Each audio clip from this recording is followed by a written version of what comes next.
అన్నారు. గోత్స్ ఇప్పుడు ఉదాహరణ గౌడ్స్ ఉంటారు, ప్రపంచం అంతా తిరుగు గౌడ్స్ కౌన్యస్ గోత్రమే ఉంటుంది.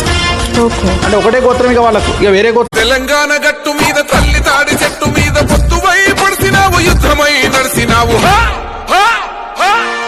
ఓహో బహుజన బంధుకు ఓ సర్వాయి పాపన్న, బారిగీసిన సింహాని ఓ సర్దారు పాపన్న.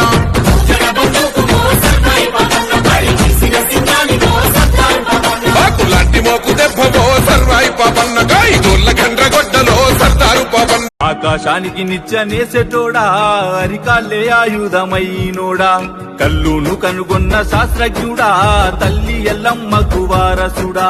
తాటి చెట్టును మొక్కి తల్లంటవు, ఈ తవనమే నీ ఇల్లంటవు, మొగు ముత్తాదులే రెండు కళ్ళంటవు. నీ వృత్తి కత్తిసామే గౌడన్న ప్రాణంతో చెలగాటమే, ముంతేడు కళ్ళు కోసం